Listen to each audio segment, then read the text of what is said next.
അസ്സലാമലൈക്കും ആൾ. അപ്പോൾ ഇന്ന് ഞാൻ വന്നിട്ടുള്ളത് പൊട്ടറ്റോ കൊണ്ട് നമ്മുടെ ഉരുളക്കിഴങ്ങ് കൊണ്ടിട്ടൊരു റെസിപ്പി ആയിട്ടാണ്. അപ്പോൾ ഉരുളക്കിഴങ്ങ് നമ്മൾ ആവിക്കുന്നില്ല കേട്ടോ, അതിന് പകരം നമ്മൾ ഗ്രേറ്റ് ചെയ്തെടുത്തിട്ടുണ്ട് കേട്ടോ. അപ്പോൾ അതിൽ ഈ നല്ലതായിട്ട് ഗ്രേറ്റ് ചെയ്തെടുത്തതാണ്. അതുപോലെ തന്നെ നമ്മൾ ഇനി അതിലോട്ട് വേണ്ടത് ഒരു ചെറിയൊരു നമ്മുടെ വീട്ടിലെ ഒരു ചെറിയ ബൗൾ നിറച്ച് ഗ്രീൻ പീസ് വെള്ളത്തിലിട്ട് കുതിർത്തതാണ്. അത് നന്നായിട്ട് അരച്ച് കൊണ്ടുപോകുക. ഇനി ഈ പൊട്ടറ്റോ നമ്മൾ ഗ്രേറ്റ് ചെയ്തെടുത്ത് നന്നായിട്ടൊന്ന് കഴുകിയെടുക്കണം കേട്ടോ, അതിൻ്റെ അഴുക്കെല്ലാം കളയാനായിട്ട്. അതിലാണ് ഏറ്റവും എടുത്തിട്ടുള്ളത് കേട്ടോ. ഇനി ഗ്രീൻ പീസ് അരച്ചതും കൂടെ എടുത്തിട്ട് കൊടുക്കുകയാണേ. അത് ഇട്ട് കൊടുത്തിട്ട് നമുക്ക് ഇനി പച്ചക്കറി ഐറ്റംസ് എന്തൊക്കെയാണ് വേണമെന്ന് നോക്കാം. അതിലോട്ട് നമുക്ക് ഒരു സവാള, അതുപോലെ തന്നെ ഒരു ചെറിയ ക്യാരറ്റ്, പിന്നെ ഒരു 5-6 കഷ്ണം വെളുത്തുള്ളി ചെറുതായിട്ട് അരിഞ്ഞത്, അതുപോലെ തന്നെ ഇഞ്ചി ചെറിയൊരു കഷ്ണം, പിന്നെ പച്ചമുളക് നമുക്ക് എരിയുടെ ഇതിന് കേട്ടോ. നമ്മുടെ കുഞ്ഞുങ്ങൾക്ക് കൊടുക്കാനാണെങ്കിൽ എരി കുറച്ച് കൊടുക്കുന്നതിന് നല്ലത്. അപ്പോൾ ഇതിൽ ഞാൻ വേറെ ഒരു പൊടിയും ചേർക്കുന്നില്ല കേട്ടോ. അപ്പോൾ ഇതാണ് ചേർക്കുന്നത്. അപ്പം ഇതെല്ലാം കൂടി ഇട്ട് കൊടുത്തതിന് ശേഷം നമുക്ക് വേണമെങ്കിൽ നമ്മൾ പിന്നെ ഈ പച്ചമുളക് ഇടുന്ന സമയത്ത് നമുക്ക് വേണമെങ്കിൽ എരി കൂടുതൽ വേണമെങ്കിൽ കൂടെ ചേർത്ത് കൊടുക്കാം കേട്ടോ, പച്ചമുളക്.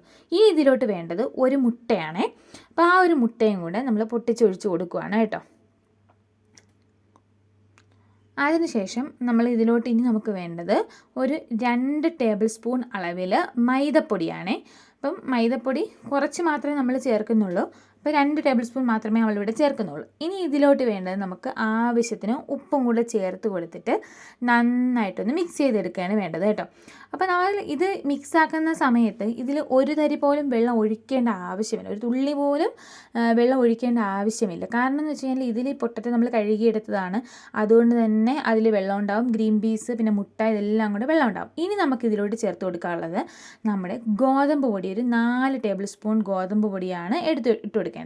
അതും കൂടി ഇട്ടിട്ട് ആവശ്യത്തിന് ഉപ്പുണ്ടോ എന്ന് നോക്കണം. ഉപ്പ് ഇല്ലെങ്കിൽ അതും കൂടി ഇട്ട് കൊടുത്ത് നമുക്ക് നന്നായിട്ടൊന്ന് കുഴച്ചെടുക്കാം. ഇപ്പോഴും വെള്ളമൊന്നും ഒഴിക്കേണ്ട ആവശ്യമേ ഇല്ല, നന്നായിട്ട് തന്നെ കുഴഞ്ഞെടുക്കും കേട്ടോ. അപ്പോൾ ഇതാ ഈ ഒരു പരുവം എത്തിയിട്ടുണ്ടേ. അപ്പോൾ അതാണ് നമ്മുടെ വറുത്തെടുക്കാനുള്ള പരുവം. ഇനി നമുക്ക് പാത്രം വെച്ച് ഓയിൽ ഒഴിച്ച് നന്നായിട്ട് തിളച്ചതിന് ശേഷം ഓരോ ബോൾസായിട്ട് നമുക്ക് ഇട്ട് കൊടുക്കാവേ. അപ്പോൾ ഇതെല്ലാ ബോൾസും ഈ ഒരു ലോ ഫ്ലെയിം ആക്കി വെച്ചതിന് ശേഷം ആദ്യം നല്ല എണ്ണ നന്നായി ചൂടാക്കിയിട്ട് ഒരു ചെറിയ തീ ഒന്ന് കുറച്ച് വെച്ച് കൊടുത്തിട്ട് വേണം, തീ ഒന്ന് കുറച്ച് കൊടുത്തിട്ട് വേണം നമുക്കിതിട്ട് കൊടുക്കാം കേട്ടോ. അപ്പോൾ ഇത് നന്നായിട്ട് ഇട്ട് കൊടുത്തിട്ടുണ്ട്. എല്ലാം നല്ലതായിട്ട് നല്ല മൊരിഞ്ഞ് വന്നിട്ട് അങ്ങനെ തിരിച്ച് മറിച്ചൊക്കെ ഇട്ട് നമുക്ക് നന്നായിട്ട് മൊരിച്ചെടുക്കാവേ. ഇത് പെട്ടെന്ന് റെഡിയാവുന്ന സ്നാക്ക് കേട്ടോ, അധികം സമയമൊന്നും വേണ്ടേ. നമുക്ക് ആ ഗ്രേറ്റൊക്കെ ചെയ്തെടുക്കാവുന്ന സമയം മാത്രമേ ഇതിന് ആവശ്യമുള്ളൂ. അപ്പോൾ ഇത് റെഡി ആയിട്ടുണ്ട്.